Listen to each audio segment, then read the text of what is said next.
Hey guys, sorry for the inability for me to show up, but I'm feeling like garbage and I didn't want to risk getting anybody sick. So I'm just going to quickly go through some things that I had written down to talk about in the lecture, and then we'll go ahead and try to be available tonight when it's time to do the actual lab. So the first thing I wanted to discuss, I would say too, the lab, I haven't gotten absolutely everybody's turned in, so if you haven't got it in and you can't get through some part, or there's something else going on, be sure to email me and just tell me what's going on, because at this point I was one of them turned in today, and like I said, I don't know what the standard policy is, just knocking off points for every couple of days that's late kind of a thing is what I would default to. So I was going to do a quick recap on just some of the things I saw most people missed, and to be honest, everybody did quite well. There was no big holes that I didn't think somebody got out of what was meant to be covered in the first class. One thing I kind of harped on a few times was in the first category, I think it was 2 by 2 minus 2 or plus 2 or something like that.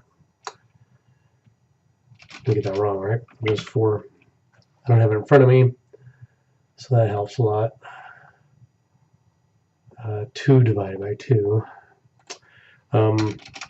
2 divided by 2 times 2.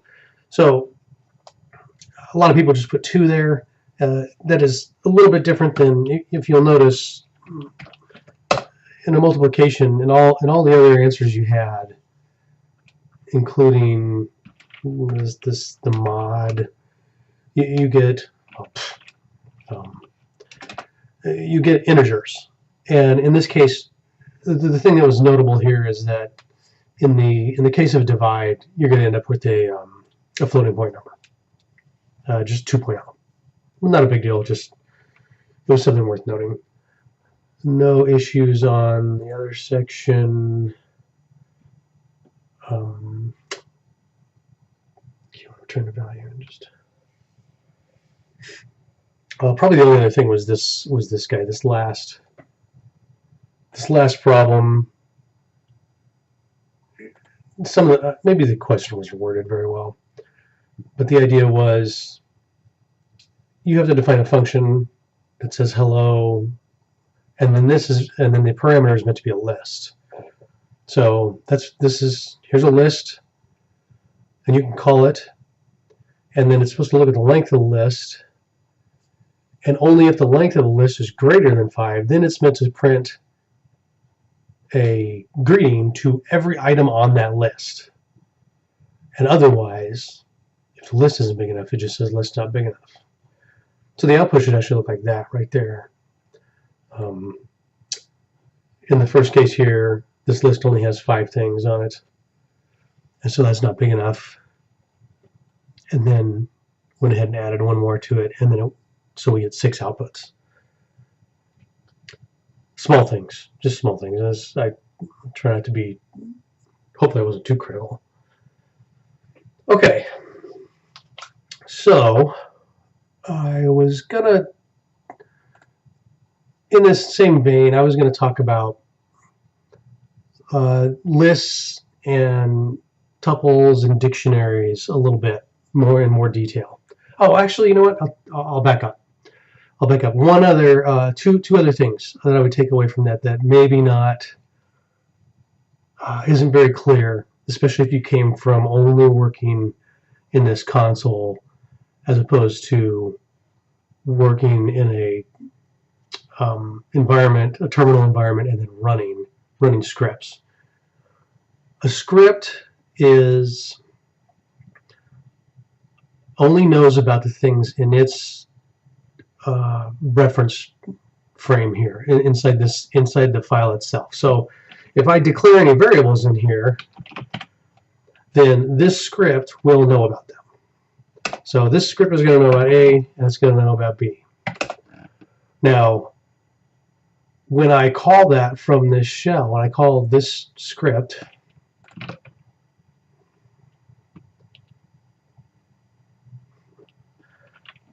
save it. So if I save this script, this guy can't, the environment cannot look down into here and see what this script says these variables are. However, this script would know about any global variables that are going on in here. So what was common for several people to do, they would be, I don't know if they would be in here, I'm sure the common flow would be to mess around and say, I have candy bars, and they are, well, they're right there. You can see they're already declared. They're up here in my list. So here they are, they exist. So what would happen is I could fool myself and think that I wrote a function called print candy bars.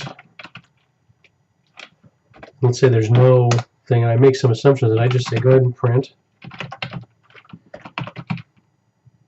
Actually,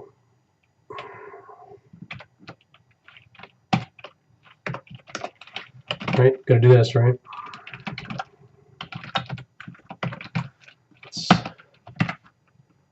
Okay. Now, okay, correctly, the editor in here says, I don't know what that is. But what should happen is that when I run this thing, because this is what's called a global variable in the environment, and that means it will go down and it will permeate into this script, and this will be able to find it. Oops. Hopefully you can see. So I ran it.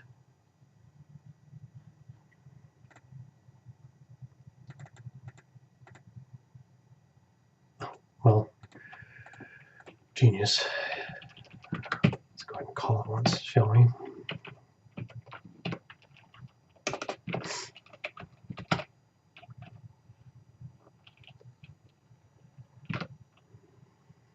So we're not actually calling it. Now, so it works.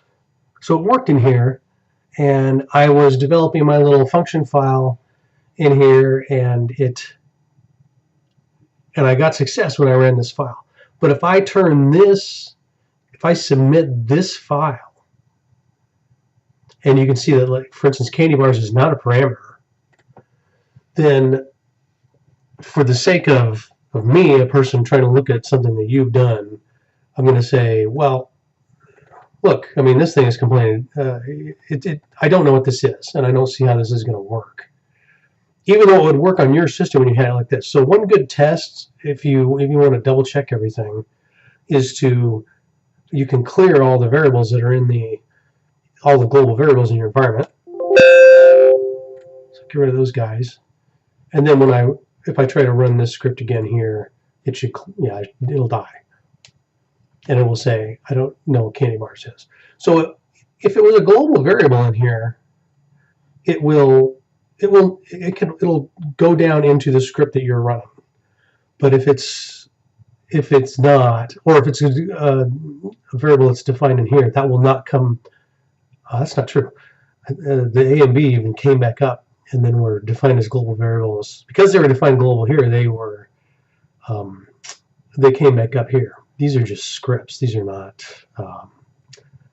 because this was done here in the script level at the highest level as opposed to a function. This actually got created as actual globals up there as well. So global variables are a little bit dangerous that way. When you use global variables, you're making a lot of assumptions, and so it's usually a lot safer to move. I mean, sometimes they're unavoidable, but if at all possible, it's better to move things around as parameters and then you're never making assumptions that a global variable somewhere is set. Okay, I think that's all I wanted to talk about that. That's because what would happen is that there were some people that, like I said, I would just get the function and it wouldn't have worked. It wouldn't have worked as it was because in my environment when I try to run it, I didn't have those global variables set. If you're in a command line only environment, you can actually type globals and it'll print them all out for you. There's a bunch of built-ins in there, but anything else you typed in there, that's basically all this is. Anything other than the built-ins is what this guy is showing you. All right. Another quick thing is the syntax of Python is very much about indentation to show the level of which statement you're in for these loops and whatnot. So this, it probably would complain to me about this, to be honest. If I did this, make this look better. Yeah, it's not going to like this. It's anytime I put something that has a colon at the end of it, so that's for statements, if statements, for instance, it's expecting that to be indented. The next statement is meant to be indented, and everything that is indented at this level now is considered within this for loop. Just as to show why that's different, I bet I won't do this. This would be more of a C and Java context where you actually put explicit braces there, and then you're saying, okay, in this for statement now we have a beginning brace and an end brace, and everything in the middle there is meant to be what I want executed for this for loop. But Python isn't like that. Python is just everything that is indented this much and that follows directly this for statement, that's what I want you to do in this for loop. So if you make the mistake of thinking, okay, the next line I wanted to do was print candy bars to test it, even if it's there, well, guess what? The white space doesn't matter. And now what it's going to do is it thinks that's in the for loop, and that will never get executed. So that happened a few times too, and it's a real common thing, and it's a real pain to try to follow the white space. Just taking a quick glance at it, it's easy to miss. I think I'll do a quick look later on for some syntax checking tools that would probably help. The problem is that, I mean, there's nothing, you're not violating anything. This is in no way syntactically incorrect. And so it has no way of knowing what you meant to do. That's the thing that kills you. But just know, when you do a for loop, if you do if,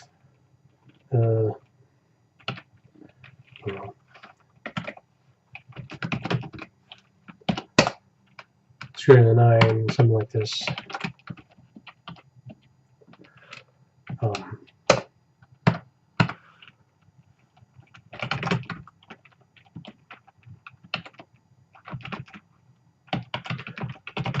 No, this is gonna print both these lines. Even though in my head for a second there I might have thought that, I thought there was an else in there. Or I thought I was doing something after this print happened, or something like that. It would make more sense. The readability of it would say, oh, it looks like that should happen after. I don't know if that made much sense, but the thing to take away here is that it's the indentation is everything for the syntax of this language. Sorry. Okay. I'm just going to talk a little bit about lists, and I think it looked like most people have a pretty good handle on this.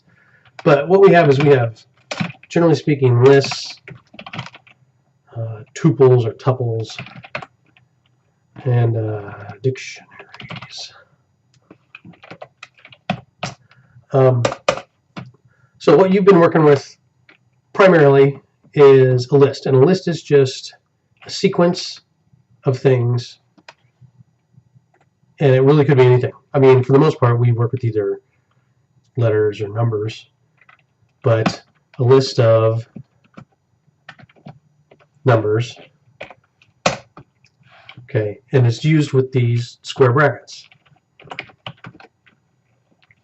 Oops, I assigned that somehow.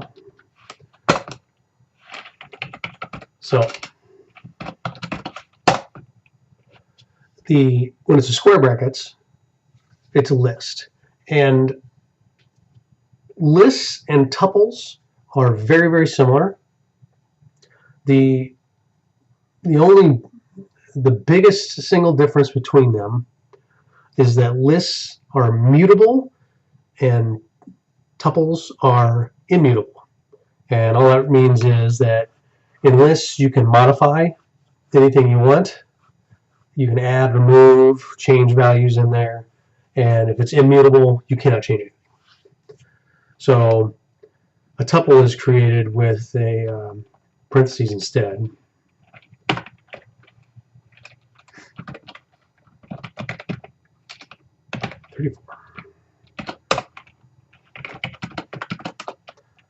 So it's tuple. Now, what that means what I can do with A, of course, because it is a list, is I can change values. Whoops, if I can get the index right.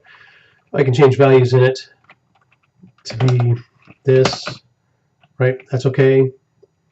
I can add things to it.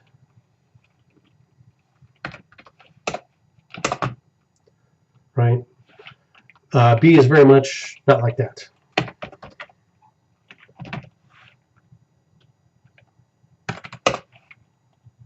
And it doesn't support that, and all the other functions like append and slice operators, they don't work. Oh, slice operator. Well, I'll go back, but something that might be worth. So the first question that always came to my mind was, why is that? I mean, why do you want something to be unchangeable? It seems like, wouldn't you always want the ability to change something? And what it comes down to is there are many optimizations that you can make to the programming, the way that the programming actually gets implemented on a machine, that makes it far more efficient when you know that a bunch of data cannot be changed. So what happens is you can arrange things in more efficient tables. You can put them in different kinds of memory, and then you can read and use them faster. So when they get really, really large, it matters. When we're dealing with sizes of 4 and 5, it doesn't. But there are reasons, and I think that's probably the most important thing to take away from right now, is that the biggest thing to know: lists are mutable.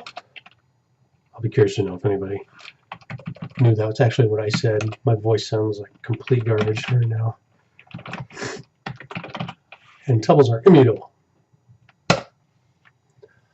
And really, that's about it. And in either case, the lists can contain anything. So in most of our examples here, we sit here and say, well, you saw my A, they're all numbers, right? Well, but I can append a string to it, and then it just has a string, and it can be whatever you want. So and tuple is the same, except that now I couldn't add anything to this tuple. The only way that if I wanted that same tuple into append something, basically what I would do is say I would need to do B plus whatever new thing I wanted to add to the end of it. I basically have to create a new tuple that is the one I wanted plus what the new information I want. I'm not going to bother with that. the biggest thing I'm trying to get you to take away is lists are mutable, tuples are not mutable, and we want to get more proficient with using indexing and getting information in and out of the lists, than working with bigger lists. I mentioned just before slice operator. What do we got in here?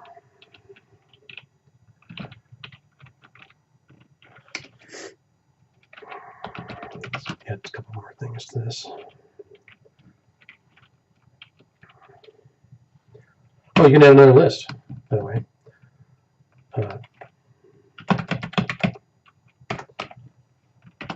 And so, now what does that look like? So, this guy has 8 items in him. This is a list of 8 things. However, the 8th thing is another list of five items. So, another thing you can do is you can basically make multiple dimension lists right away. Wow, for crying out loud. So in the first list, create the next one.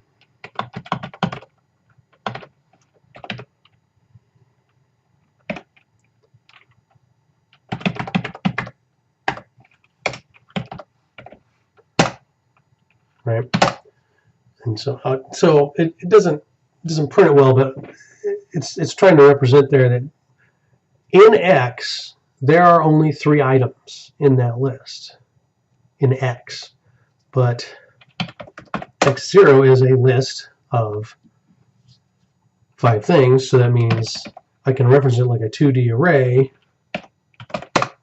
and get the individual items out of it. Hopefully you can see I should have made all the numbers the same, huh? Let me be more clear. That was a mistake. I'll fix that and you can see.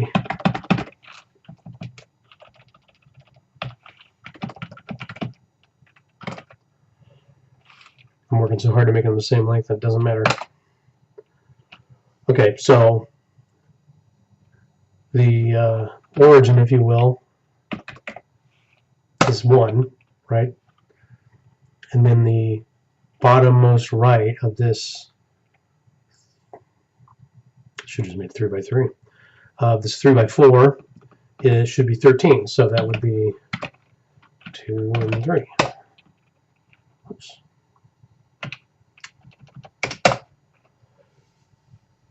Right, so you can index it like that. So this is basically a 2D array. And this is pretty useful. This is where you get into some real math, some matrix theories, and all your video processing things.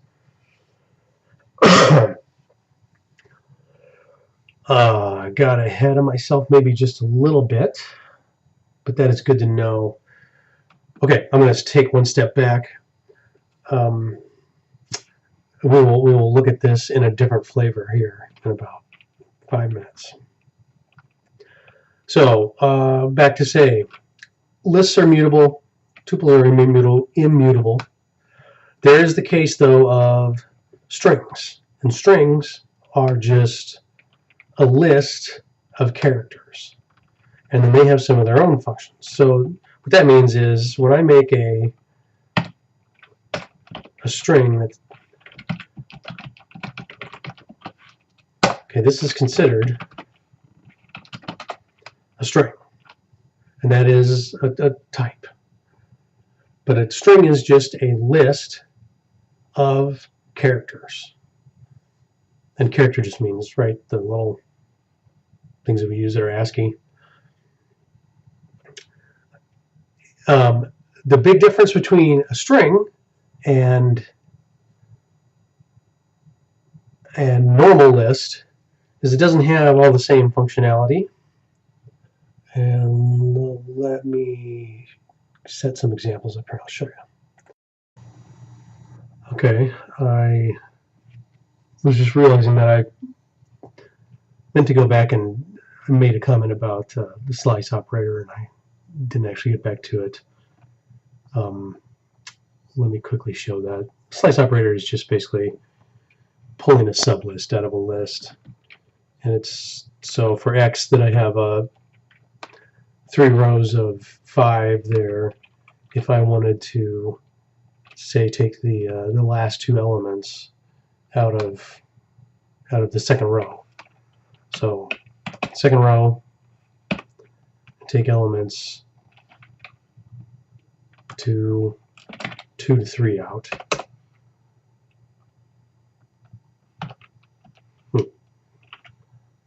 Where is it?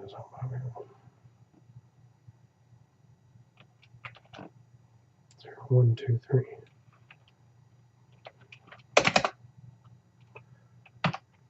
My indexing seems to be off, but that's anyway. That's what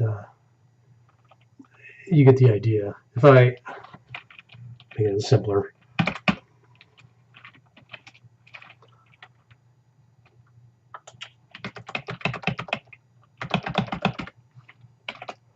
Right, I can assign this to anybody. I can say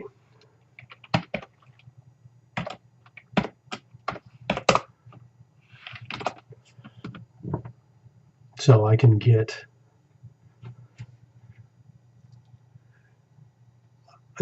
pull any sizes, and some nice notations that are worth remembering is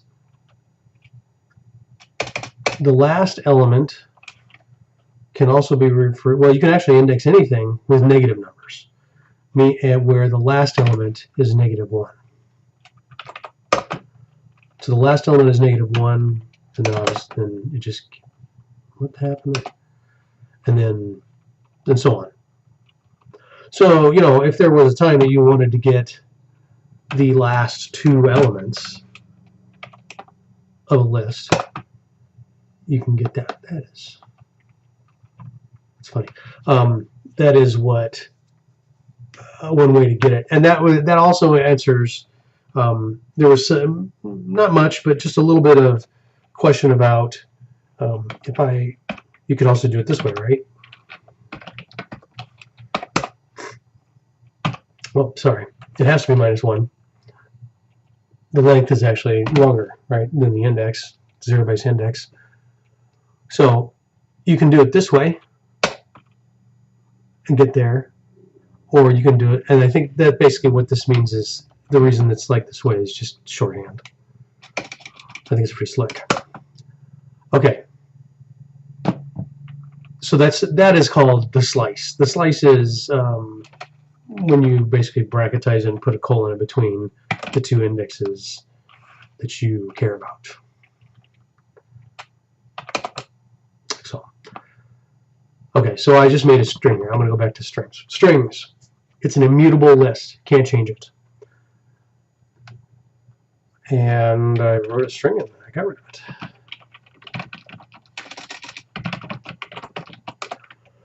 So, because it's immutable, right, I can't change this to something else. But it does have some interesting additional functionality that's very useful. Mostly things like search and replace, and some doing conversions to kind of know for instance, Python 3 is the one that is good at working with Unicode, which is the kind of a catch-all or a superset of ASCII. ASCII is probably what most people are familiar with, where it's just the characters that we type, and they look like letters. Unicode has a lot more characters, but there's still just an 8-bit Unicode that is what most of these things use, and Python 3 handles all of them and some of the bigger ones. And so you can do some work in that space where on strings, where you work on them based on what their ASCII numerals are, their integers are, rather than you know what the letters are. The letters only mean anything to you and me, right? They don't mean anything to this machine. So at the end of the day, it's always looking at them as numbers. So sometimes it's useful for us to see what numbers the machine really sees those letters as. The most notable of that being that uppercase and lowercase, for instance, are different. I was going to do a quick show of this. This is one of the more useful functions for a string. It's just built in, rather than you trying to, write a for loop and searching character by character through something. You can just try to search for, well, make sure it's a string. And it should return an index. So that is the index. So that means it's A10 should be the S in that string. Now I don't know if you saw that here would be a predicament. If I told it to find this letter, you're going to see it's going to say the index 2 because that is the one that it found first. So there are some other functions such as a reverse find or reverse search, and it'll find a different one, right? It'll find the one over there. But both of these are flexible. Maybe you saw when I first started typing. It's not going to come up again. There we go. You can see that, hopefully you can see, I hope it shows up on the video. If not, you can see it on yourself. If you do the open parentheses, it will do some suggestions for you, and the brackets mean that they're optional. So the only real argument it needs is what's the substring you want me to find. And you can see I've been using multiple letters. It can be one character, but it's going to return an index. Now, so one cute little algorithm you can do is to catch that first index and then call this subsequently again with a new start there at the beginning, and that will tell it to start at the last one you found, which means it won't find that first one again. So if I tell it to find is again, but start at 5, sorry, it's 2, it should find 5 for me. It's embarrassing. What did I do wrong?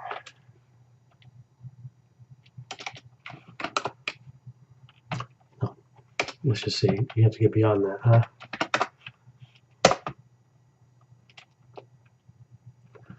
There we go. Sorry, don't start right at 2. That's exactly where it is. So it'll just find that again. So you're gonna now you could do that again. If for some reason this showed up again, I would say the same thing. I would now do the next one and say start. So since the last one was at 5, I'd say start at 6, and then it would be able to find as many of them as I wanted. That's a nice little recursive loop you can write to find all the occurrences of one substring. One quick function too, it's going to come up later, is ORD, and ORD is basically print the ordinal of a character. Let's do capital A. So this is the Unicode / ASCII code for the letter A.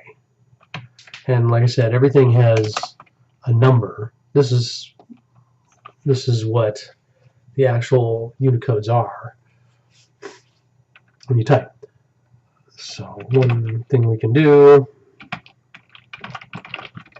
like I said, there's 8 bits worth of them. So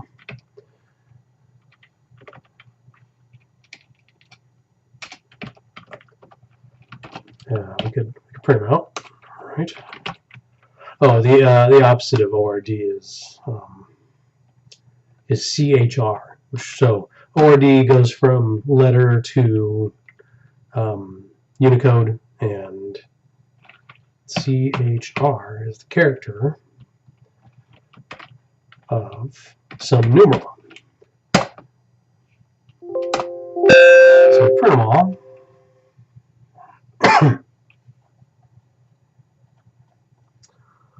You'll get a nice long list, 256-ish. I say ish because a lot of them are not printable. And if you heard that ding, one of them actually is a bell. So if you were to print it, it would be a bell. But here's what you can take away from this. First couple are unprintable. You get your punctuation down here. You get some numerals. And you get capital letters. So capital letters come first. Get a little bit more punctuation. And then you get lowercase letters. That comes up in the lab.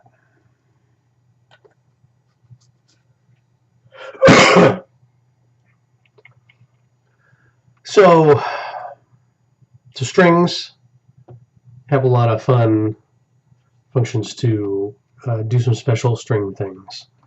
You can add strings together. I think you guys saw that and understand that pretty well. But that's just concatenation.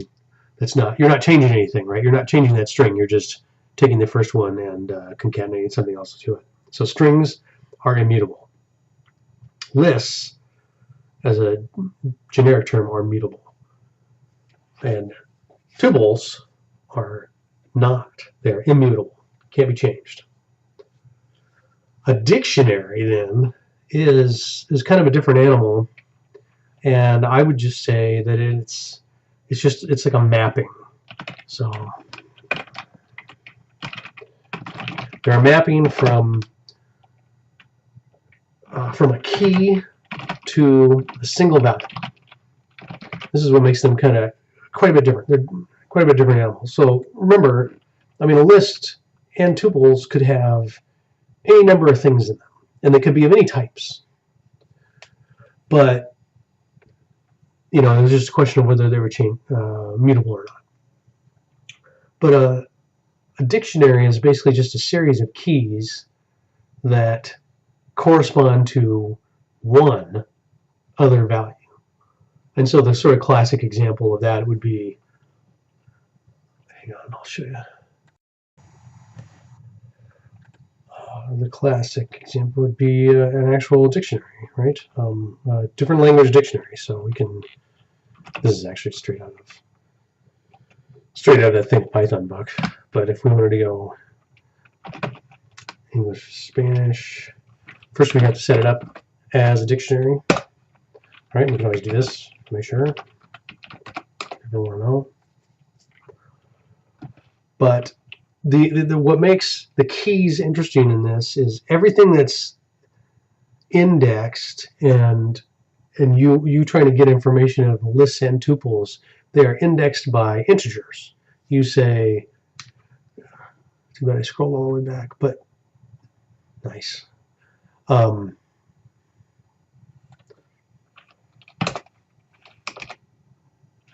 Okay, A is this, but I can say, right, I can index it with integers and get things out of it. If it was a tuple, I could do that as well. Okay, that's how I get to it. Dictionaries don't have that. They have keys. They are not indexed by integers. They're indexed by keys, and the keys are just whatever you define them to be, which makes them very flexible and a little bit confusing at first. But because they're so flexible, you can do a lot of things with them. And that's why I say the generic way to think about it is it's just a mapping from one set of data to a different set of data, and it gets you there without really any, it's especially useful when there's no real formula to get you there. You just kind of needed some sort of truth table that says this input equals this output. And I just need to write down what all those possible inputs are for outputs. And it's absolutely possible that multiple inputs could have the same output. That's fine. But in the dictionary itself, that just would mean that they would have same answer. But okay, so if I'm going to make an English-Spanish dictionary, it's going to be the shortest one you ever saw.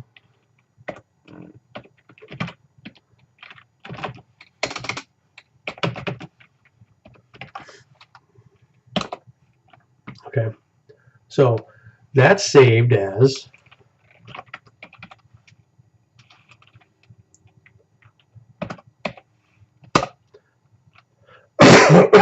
oops. I'm so sick, I'm having a hard time remembering how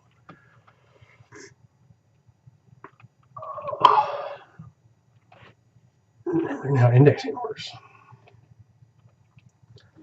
So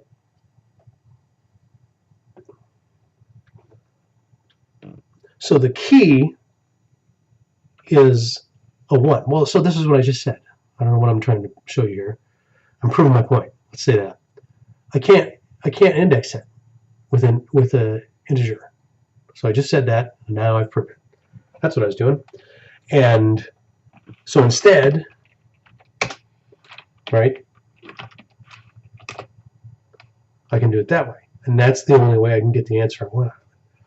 So this is pretty useful when you have some real more abstract things to save and try to map from, like I said, one set of data to another.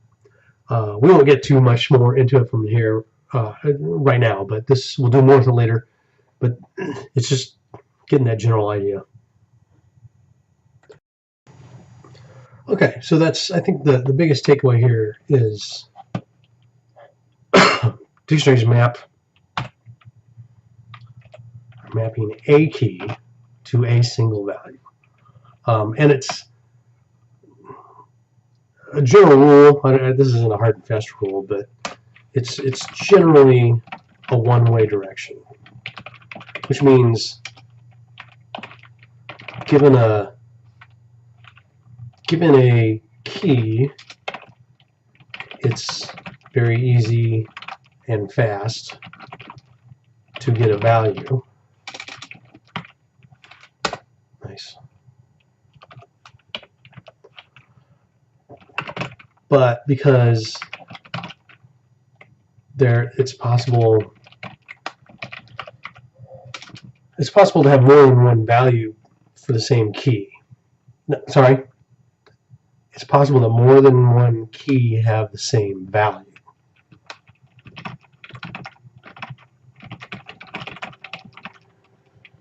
Which means it's not trivial. More than one key can have the same value. So now, if you think about that, if I'm trying to go backwards through just a table that sort of maps inputs into outputs, and instead I try to go, okay, if I just try to look at all the outputs, and I say, what are all these values? I'm looking for this value, what does that give me? Well, if there's two things that map to that value, I guess I just got to pick one.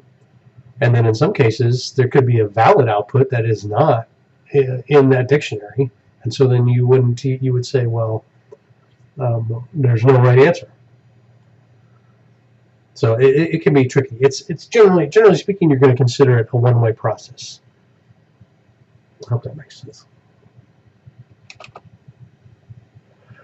All right. So a little bit before, I talked about some two-dimensional lists and things. One other kind of broader topic was the idea of libraries. And so generally speaking, there's a lot of different libraries out in the open source world that are very easy to get and use. Anaconda came installed with a whole bunch of them already in there. The biggest one is called NumPy, and it's part of the SciPy package. But the way you would want to use it is, and it does a lot of things better, specifically when I was referring to the 2D array operations and things like that. It does a lot of those things much better. Get rid of all this. Better than when I was showing you how to traverse through a multiple dimension array. It's NumPy makes Python feel a lot more MATLAB-y, It's not exactly the same, but it gives a lot more feel. But oh, I was going to. So I'll show you what you're going to be real tempted to do. Let me get set up here. Okay, so NumPy is a library, and when I type this, yeah, let's put it in here. Let it fail here first.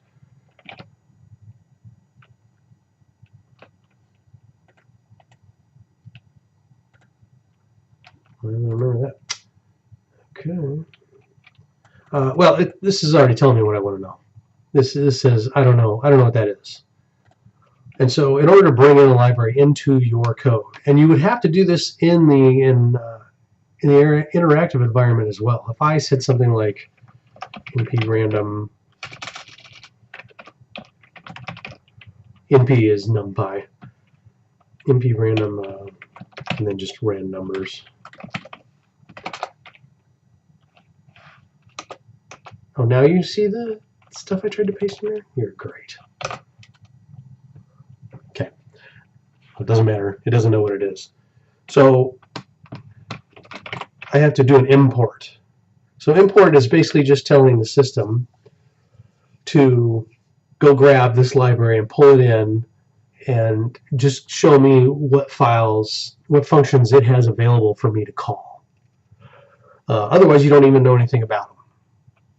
And it's just kind of a check and balance system of saying, if I, for instance, did not have NumPy installed and I tried to do this import and it didn't work, that would be a way for me to say, okay, well, I need to go find it, download it, as opposed to you just get to start using it. You have to, the import would, if the import works, then you know you can start actually calling the real functions like this.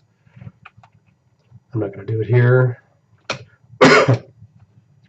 But the actual library is NumPy, and one just common technique, it's not required. I can do this. If I import NumPy, then when I call anything from within this NumPy library, it has the dot notation of accessing the functions inside of it. So here's the library. See how it does a nice pop-up? Let's do that. It has a lot of lists. These are all the functions that are within there. I can scroll through there. I wanted random. Great. I can do a couple things, but just random numbers. Ooh, random int. You get some help to do these things. So I think that's not what I want. I think that's gonna.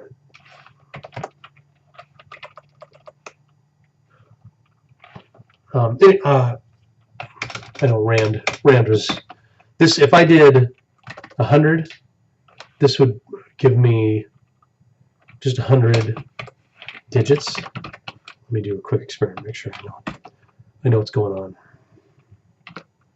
So temp. Yeah, so, okay, one thing that's kind of key to know too about random number generation. On any given machine, there is what's called a random number seed, and so it's generally considered good practice to change that seed when you're going to do something. That way, you're putting things in a known state. The reality is that no matter how good a random number generator is on a machine, it's going to generate the same random numbers. Once you set the seed, it should generate the same random numbers over and over again. So you could have a sequence that you could generate over and over, even though it looks completely random. Which is, by the way, that's when people know that, that's how they exploit things in. Well, online gaming was one. There was a big poker game site that got busted because somebody could figured out how their random number generator worked, and then they could figure out what cards were going to be dealt. So it's an interesting thing to know, and it helps to know how those things work. Comes up more than you think. So anyway, okay, so here I said imported NumPy. Most people, I'm too lazy to type these 5 letters all the time. So you can also say this. You can also give it a nickname, and a lot of people like to do this. NumPy as MP. Well, now, as you can see, it doesn't like NumPy here anymore because it now knows the library NumPy as MP. So now it should be okay. Okay, great. And now I don't have to type. I just type 2 letters the whole time. Every time I want to call something from within there. So NumPy is great and easier to use for 2-dimensional arrays. No, it didn't print very well.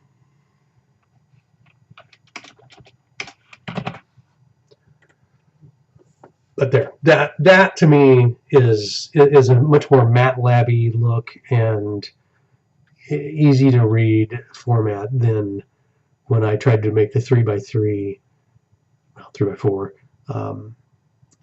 lists in the built-in environment of Python. Yeah, but otherwise, this works exactly the same. Oh, I didn't give it a name. So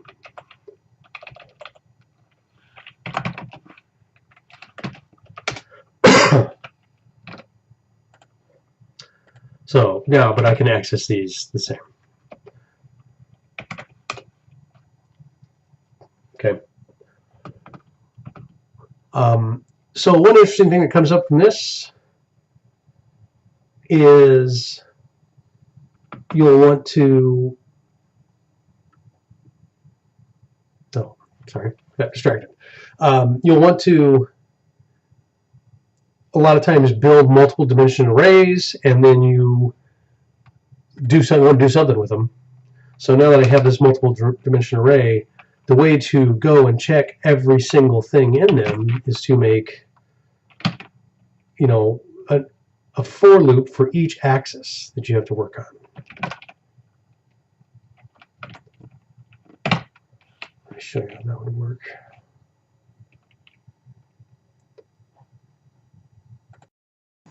Actually, I think I want that to be the Y. It's going to go since the indexing is row first. So I'm just going to need another for loop immediately, because remember, so every Y that this pulls out of here, right? So if I just say prime 0, I get a list.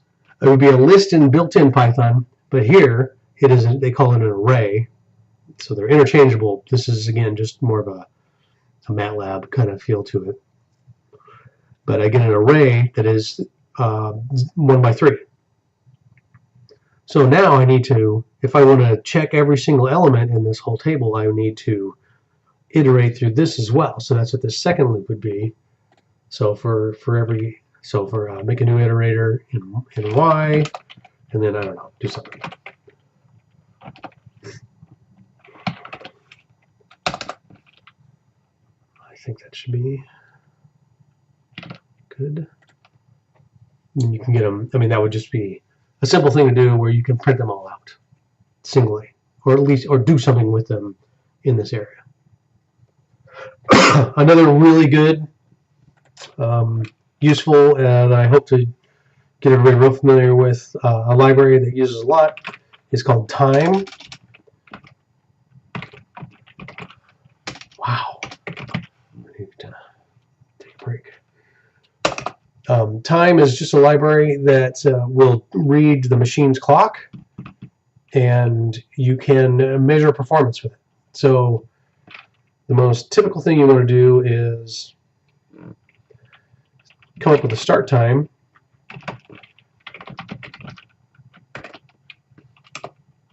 and then measure an end time, and that's just calling the time function. Obviously there's other things you can get, but time is just getting the current machine time. So some amount of time has elapsed between these two things. Some real amount of time has. And if you want to print what it is, and this will not be useful because it will go so fast, end minus start. And then you can get a real time in a floating point way. There you go. It's something measurable. Right? Had to be. I just didn't know what kind of precision there was going to be here. But this is really nice for saying, okay, I have a couple different choices on how to attack this problem. And, you know, at the end of the day, you want to do things that are most computationally efficient. And sometimes it's hard to say what that really is. And I'm not suggesting that in every single problem you should do it both ways and then measure it. But sometimes that's what it takes. Sometimes you do need to compare things and then say, you know, that way you can say, well, how many cycles did that really take? And this is one way to find out.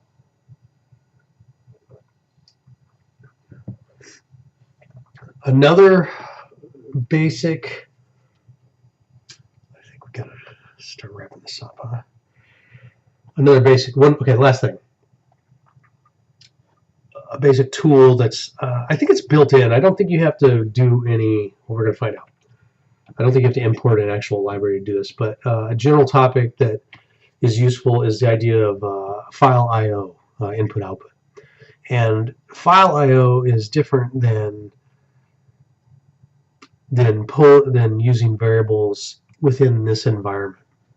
So remember, if I dive into this file, I could reference something that's on the global environment space, and it would be there.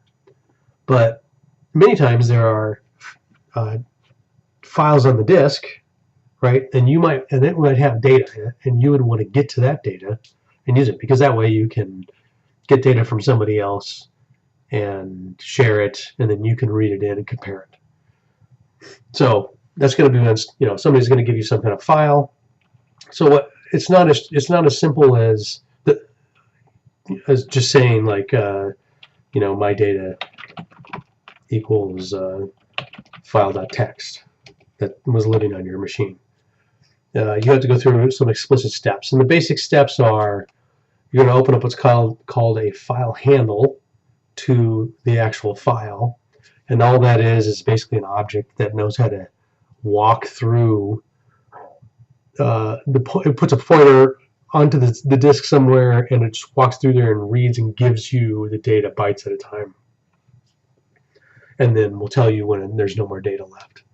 And then that way you can consume all the data that was on the disk and bring it into your environment and then use it. Then it's in your memory, and then you can work with it. Then you can work with it right here in your environment and do that. So I'll show you how that works. There's a couple different ways, but again, they all follow that basic standpoint of you're going to open up a file handle. It's just a variable. You can call it whatever you want, and it just is called open. And then you give it the actual file name. And I put some kind of file here. I don't believe this is necessary, but it's nice. This is a flag that says I'm opening it for reading. If I were to put a W there to say for writing, that would do exactly that. And of course, that's a little bit problematic if I wanted to read from it. If you open up a file with a write flag and you didn't mean to write to it, you will clobber the file. It'll be gone. So I would say stick with this for right now until we get to the point that we want to write out some of our long lines of output into a file. Just go ahead and we're going to stick with R. Then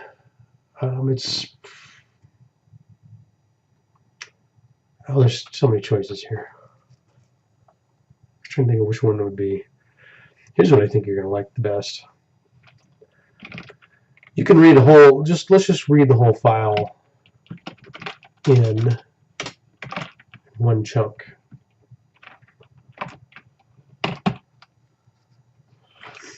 Read the lines. So, and then you got to make sure that you close this guy. I don't know. I think Windows people will probably be pretty familiar with the idea of, if you ever try to, sometimes you try to do something to a file, and the Windows system will complain to you that somebody else is using it, or it's busy, and you can't ever seem to get anything done. That is because some program has opened a handle to that file, and it may or may not be doing anything to it, but it has not closed it, and it won't let you move it, open it for yourself, or do anything else. So you need to make sure to close it. So this is the cleanest way to do things. You're basically going to open that file.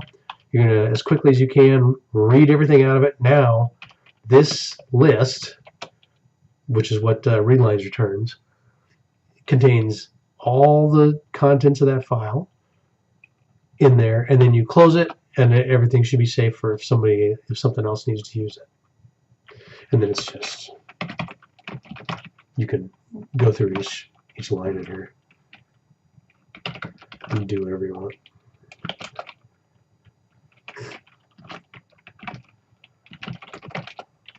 So something like print. Fun.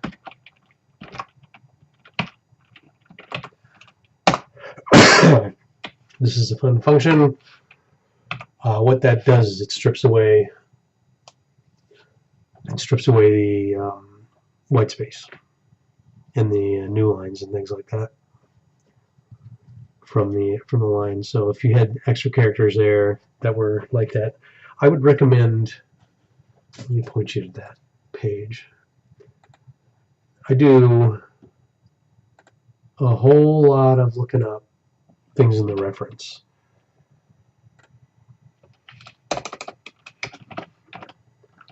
But in the just the Python site, strings are here, and this is where all these functions like strip and some other things are in there. Okay, I think that's plenty. We're going to do some of these things in the lab. Not all of them, but I hope I walked through some enough examples that you should be able to get going on that stuff and be able to use those a little bit.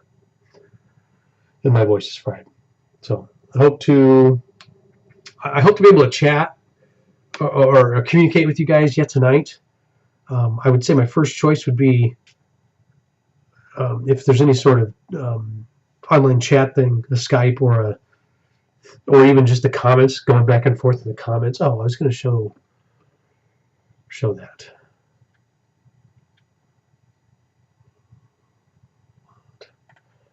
That might be worth seeing too.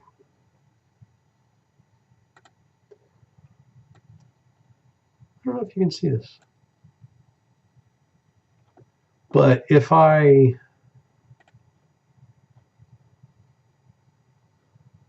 come in here and I have a couple people I did this with just fine.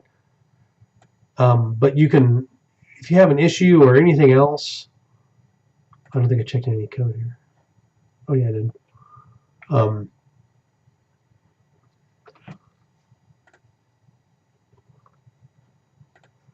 So I can come in and look at it as an instructor, and